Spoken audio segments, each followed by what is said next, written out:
Hey guys, Max here. Let's go over the Capital One Quicksilver 1.5% cashback credit card. I've used it for a few years now. Let's see how it shapes up. Let's go.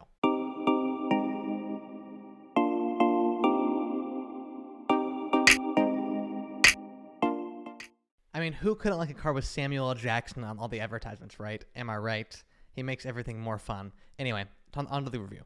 So the Quicksilver card, there's a couple benefits, couple pros, couple cons. First thing I always look at initially for a credit card is, does it have an annual fee?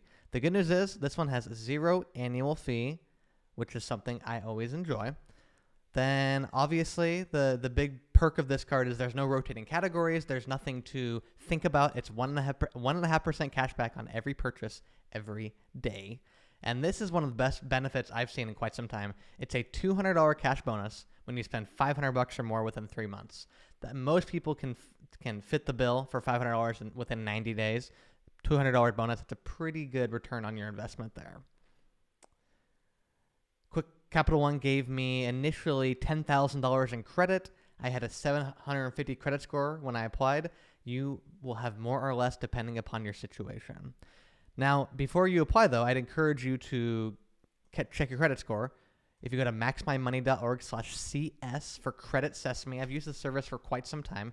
Credit Sesame shows your credit score, so you can pull up your credit reports. Anyway, you make an account here. It literally takes a minute and a half to do. You don't need to put your credit card in to pull your score.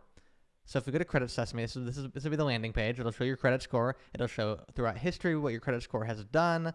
There are lots of other things I don't use. This is the only function I use. If you click on the what score factors, what's impacting your score, you can see what's impacting your score. You can see they give you a grade. I have some A's, some B's, some D's, and some D's. Some C's and some D's, just like how I was in school. So as you can see, there's 0 negative marks, payment history, credit usage, credit age, the mix of how many accounts you have and what they are, and then credit inquiries. Now, the most important one's obviously your payment history and whether you paid on time. That's by far the most important, and what your balance is. You want to make sure your balance is below 20%, and your payment history, you pay on time every single time. And I'd encourage paying off in full every single month, and you don't have to pay exorbitant interest amounts. So before you apply for the card, I'd recommend going to Credit Sesame, pulling your credit score. It'll make it a hell of a lot easier to know whether you are in the realm of possibility. They say your credit score needs to be excellent, which they define excellent as I've never declared bankruptcy or default on the loan. I haven't been more than 6 days late in a credit card, medical bill, or loan in the last year. I've had a loan or credit card for 3 years or more with a credit limit above $5,000. So that's what they consider excellent credit. And I would say that's 750 plus with no delinquencies, no late payments, anything like that. Overall, I really enjoyed this card. It's easy for a dummy like me who doesn't want to do the rotating categories, who doesn't want to remember to activate the categories. It's unlimited 1.5% cash back, which makes it simple.